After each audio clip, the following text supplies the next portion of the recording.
everyone. Welcome back to Build. I'm your host, Brittany Jones-Cooper. The OWN original series, Greenleaf, takes viewers into the scandalous world of the Greenleaf family and their sprawling Memphis megachurch. Today, I'm chatting with Lovie Simone, who plays Zora Greenleaf, the strong-willed grandchild who was born into the church but has a hard time following the rules. We'll chat about what's in store for Zora in season 4, but first, here's a clip.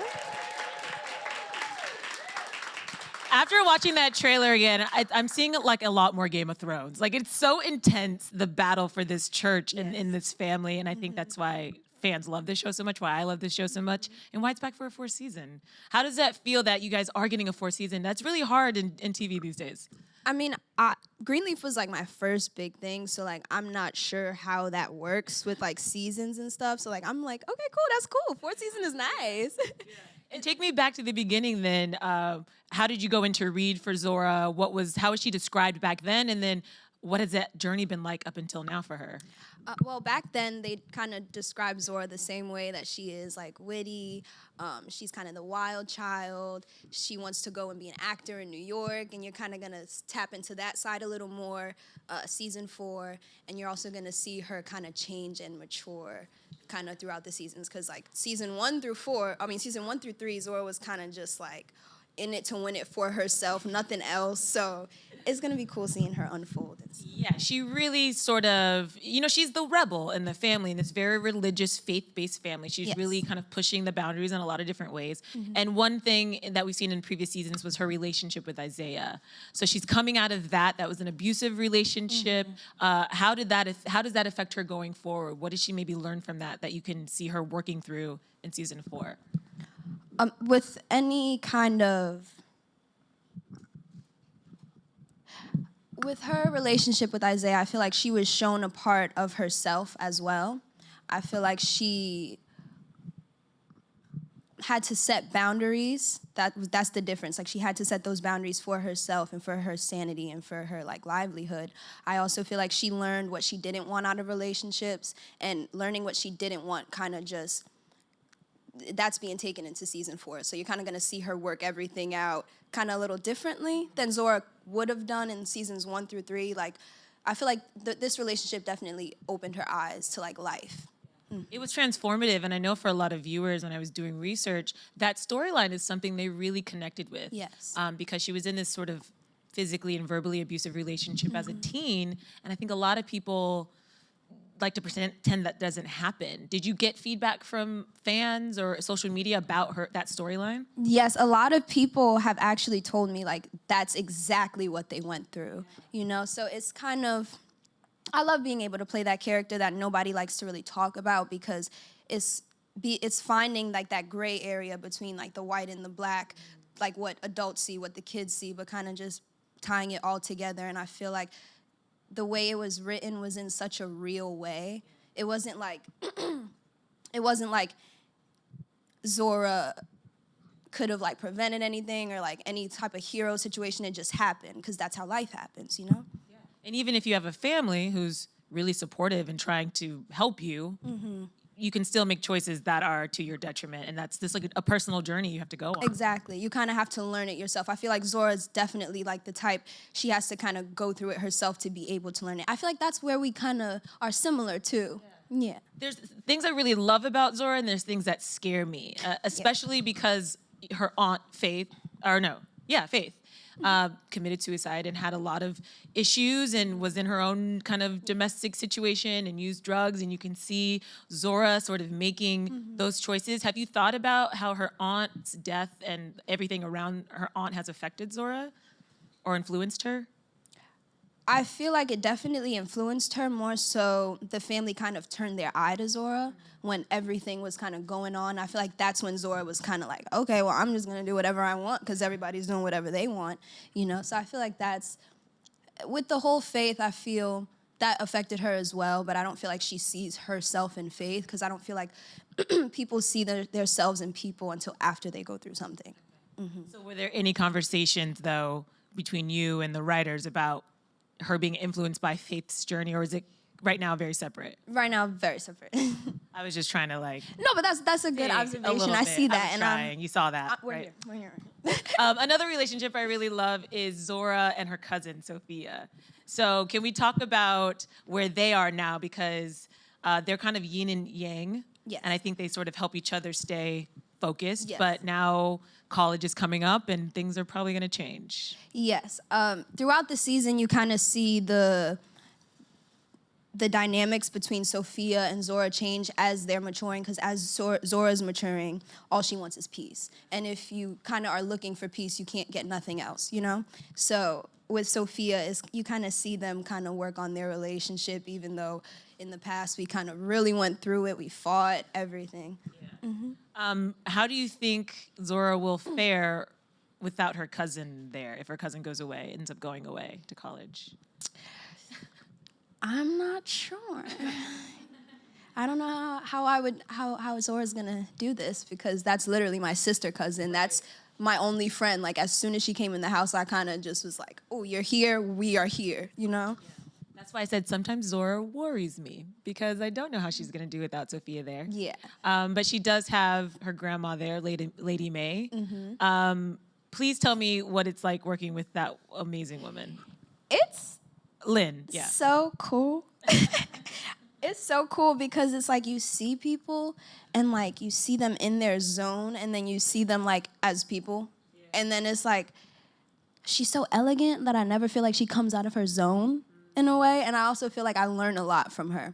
Like watching her, like the way she talks and the way like she goes over her sides and gets ready to like enter a scene. Like I love that. That's what I feel like I've learned from her. I feel like I've learned that from a lot of castmates as well. That and the advice that they give me. Yeah. But I love watching them. Yeah. Yeah. Lynn Whitfield is a very powerful performer. You can tell, you can feel very that. Very much so. In that same note, it looks like Lady May, her character, wants Zora to kind of come into the church more and potentially take a leadership role in the church one day. How do you think that's going to play out? Zora and Lady May, I feel like, are very similar. I feel like they're definitely probably going to bump heads a little bit because of that, and because of the generational gaps kind of, you know, is different when you're young and when you're talking to your grandparents in a way. And especially with the way I feel like society is going, church isn't the same as it once was. I feel like they're doing things different now. So it's going to be interesting to kind of see those two be with each other during Bible study. At 5 a.m. At 5 a.m. in the morning, every morning. Yeah. You do mention that religion is kind of different now, especially with the millennial generation. Yes. Has that been something interesting for you to explore with this show? Because it focuses on this big megachurch phenomenon that we see. Mm-hmm. You know, like Justin Bieber goes to a megachurch. And have you learned a lot just about this world, or what has been the most interesting thing? When I got this show, I was 16. I didn't really know about megachurches. And when I realized that it was kind of like a business, like that's what this show showed me, that church was like more a business than anything else, because you have to keep it running for people to come every Sunday, you know? So it wasn't too crazy. Like I didn't have to learn too much, because I did grow up going to church every Sunday with my grandmother. So it was just seeing like that like times 10 and like being in every kind of detail. It was kind of like being in grown folks' business. Mm-hmm. So it was cool. Mm-hmm. Yeah. What is it like shooting those scenes? Because Merle was here, Dandridge was here last week, and she was like, sometimes when you're in there, you can like catch the spirit and it really feels like church. Do you have that same sort of feeling sometimes? It does feel like church, especially when you're in the audience and like everyone around you is like in that headspace, and then you're like, oh my God, I'm gonna stand up too and I'm gonna clap, like kind of thing.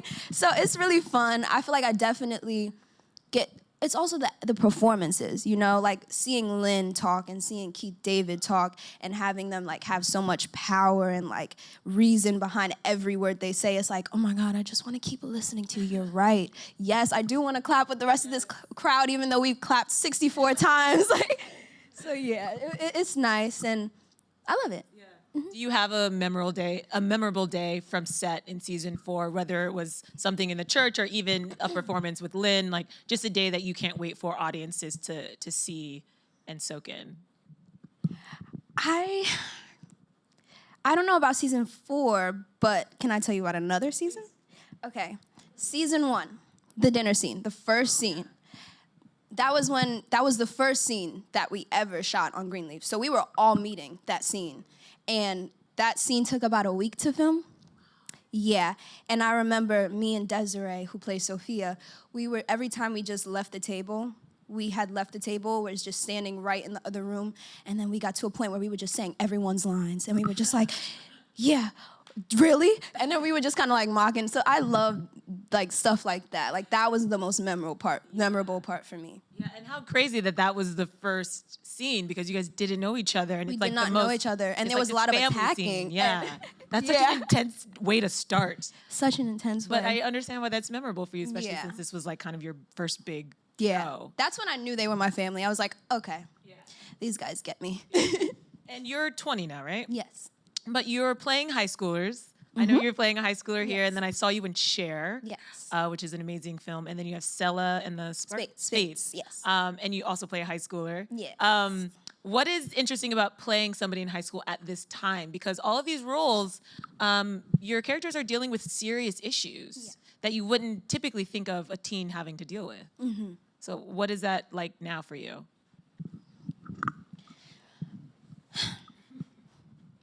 I would say it's eye-opening now to kind of like younger people. There's so much presented in front of us that we don't see, and there's so much that we do see that we just kind of look away from sometimes. I feel like with Stella and the Spades, like Stella having to learn how to not be in her own way kind of taught me how to not be in my own way, and kind of nobody's in your lane, you know? And I also learned that with Cher, being the friend of someone who was, you know, went through something really devastating, I feel like having to be that person to kind of like talk to was really also empowering in a way, because it was like, okay, I can see this now, and now when you're going through like scenes and stuff, you kind of have to pay attention to all the subtle like facial expressions. I always tell people in acting, like, I love the psychology part of it, because you kind of have to pay attention to everything. So seeing like certain looks in people's face, like while you act, and like having a trigger a reaction out of that is so cool. And it kind of it helped me like see certain things in real life, you know, even like mostly with myself. You know, like there's a scene in Stella and the Spades where she's just like looking in the mirror and she's just trying to smile.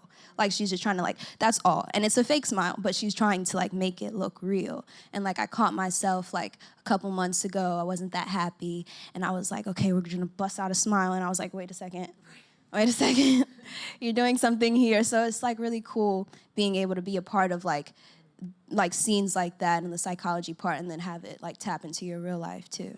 And with Cher, I really loved your performance because, as you mentioned, the main character is going through this traumatic experience. You play her friend, and it was this very human exchange. Like, it felt really real because your character didn't have all the answers because she was just a kid herself. But she was, like, seeing this pain in her friend, and I thought that was so relatable because you see that a lot when you're younger. You're like, I want to help you. I don't know how. Yeah, but you just want to be here. there. Yeah. I thought that was really powerful. What was it like being on set? Because it was a pretty heavy movie.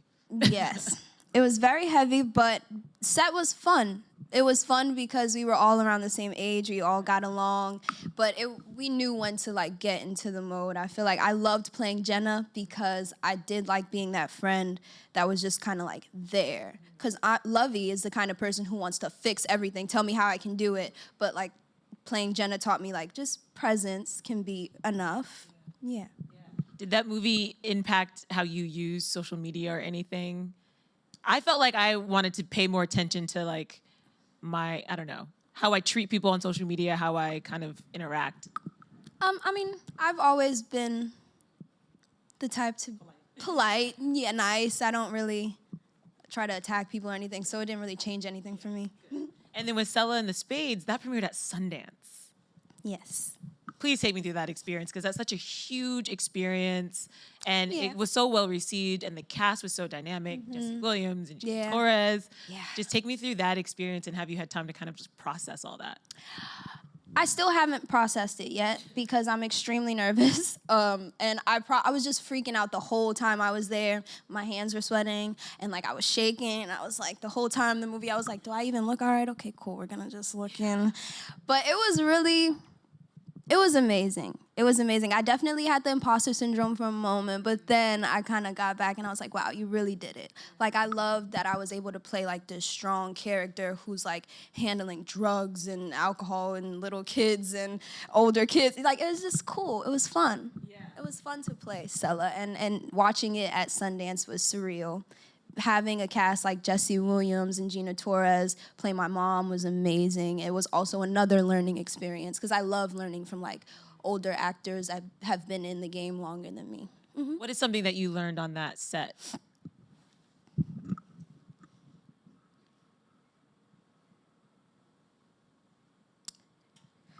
One thing I learned on that set, well, okay, so how Tyresha directs is so cool because she does it in a way where it's like, before you go into the scene, she's like, okay, now, imagine this, and you're feeling like this, what would you do? Don't tell me, just go in there and just do it. And then I'll be like, okay, so I kind of picked that up, so I'm like, okay, before I go into this audition or this scene, I'm really feeling it, I'm angry right now, I'm just go in there and I'm gonna yell. And then I'm like, okay, that's what we're gonna do, and then I'll just go in and I'll do it. So kind of getting into it and like putting yourself in it, personally, will help with acting it out. Yeah, it sounds like you have to learn how to trust yourself too a little bit. Yes. If she's like giving you that direction, and then you really have to kind of trust. And then you have to be extremely vulnerable. Yeah. Extremely vulnerable. Yeah. When did this acting journey start for you? It started when I was 9. I was 9 and I wanted to be like on Nickelodeon and Disney Channel. And I wanted to always do the, hi, I'm Lovie Simone and you're watching Disney Channel. But never happened. It's cool. But that's when I wanted to start. And then as I grew up, that's when I was like, whoa, acting is kind of like cool for like the mind. And I was taking psychology in high school, so I was like, this is crazy. And I was like, it just connects. And then I remember going into my senior year, and I was like, if I don't get anything, I'm just going to quit acting, wrap it up, go to LIM, do what I got to do. And that summer going into my senior year is when I booked Greenleaf. Yeah. Wow. Mm-hmm. So you just started auditioning for stuff? Yes, I just auditioned. Like, you have to get really close and familiar and cuddly with rejection as an actor because it's just always there. So like I said, when I was auditioning for Greenleaf, I was like, listen, I killed it. I don't even care if I didn't get this thing. Like, I'm gonna just walk out and that's that. And that's when I got the call a couple days later, and I was like, okay, so they saw it and they knew I killed it too. So yeah. Was your family in shock? I mean, I'm not sure. Is your family in the industry at all? I just think it would be so amazing to watch your daughter who's in high school and she's like, I'm gonna do this, and then she does it. I feel like my family always believed in me. Hey, Dad. They were always like putting me in acting classes and always like, okay, this is what's gonna happen. It was kind of never another way out for me. They were like, this is what she was meant to do. So have you thought about what kind of actor you want to continue to be? Like certain roles that you want to do that will challenge you? Like what are you kind of most looking forward to? I want to play all roles. But I really want to play like someone really hood because I feel like I can tap into that, Like I want it to be like on Wu-Tang and like, I don't know. I just really want to tap into like my inner like city girl. I was just thinking Wu-Tang. Have you checked it out on Hulu? I'm about to. Yeah. I'm about to because I heard Dave East was in it and like I heard he's doing really good, so I want to see it. Yeah, I checked it out. It's good. It's definitely worth a watch. I want to watch it. Before we go, we do have a couple questions for you. Cool. The first one right there. Hi, Lovie. Hi. You're doing your thing right now, like really killing it. What advice would you give to any young people wanting to do what you're doing? As far as acting, like getting into the industry? Well, I would say, like, be okay with rejection. I would say to watch out for the agencies that you get yourself involved with because a lot of them are scams and a lot of them ask for money. And you have to think about it. That doesn't really make sense if they're asking for money if you're going to bring them the money anyways. So I would also say to stay away from that and to always have, like, a good support group. Like, have people that's always going to keep you, like, fired up and inspired and willing to just keep going. Mm-hmm. That was some real damn advice. Wasn't it? That's amazing. I mean, she asked for it, so yeah. You seem so mature for your age, too. It's, like, amazing that so young. What do you do in your downtime though? Like, what do you do when you're not acting? I literally do everything. I'm a Sagittarius, so we're like known for like our free spirits and doing all this stuff. Travelers and such. Travelers, exactly. So like sometimes like I live in Atlanta now, so like I'll take road trips to Savannah, I'll go to the beach or go to North Carolina. I have plants now. I'm a plant mom. So like I'll water them. I have 23 plants now, guys, in my room alone. Are they named or any of your plants named? A lot of them are named. Like you have Sella, Paloma, Sade, Janae, Lovie, yeah, like those names. Are they all named after like Black R&B icons? 'Cause I would No, love like they're- Whitney, Gladys. Whitney, no, they're just named after like some of the roles that I've had, or like they'll just tell me their names and I'll be like, okay, type thing. I have 2 plants and they're Michael and Diana. Michael or and Michael Diana? Jackson and Diana Ross. Aw, I just love the that's so friendship nice. that they had back in the day, and I just felt like was my just- plants help each other stay strong. Exactly. So I get Yeah. it. I'm also a plant You should mom. talk to your plants. I do sometimes. I don't. I don't know why I'm lying. You should talk to them sometimes. Does it help? They react, yes. What do you talk to your plants about? I'll just be like, good morning, guys, like while I'm watering them, and I'll be like, I love you so much, and I'll like touch them and stuff. Yeah. That is amazing because I did check out your Instagram and I saw plants and I was like, oh, these are Those beautiful. are mine. These are beautiful shots, but that's really like your children. Yeah. And I think we have one more question back there. Hi. Hello. I wanted to know which one of your like past or current co-stars do you hang out most with offset? I hang out with Desiree Ross the most, who plays Sophia. We're kind of like best friends. We live like 10 minutes away from each other. We're into all the same things. She's my sister sign, so we just click. What's your sister sign? She's a Gemini. Gemini. Gotcha. That makes so much sense because your chemistry is honestly something so fun to watch. I have a sister cousin who's about my same age, and it just reads very true. They're so it makes close. sense that you guys are actually friends in real life because Yeah. it translates. Yeah. Well, I cannot wait to see what happens to Zora in season 4. She always keeps things interesting, that's for will. sure. So congrats on the role. You're doing you. an amazing Thank job. you so much. And if you guys want to catch Greenleaf, you can do that on Tuesdays at 10/9 Central on OWN. Put your hands together for Lovie Simone. Thank you.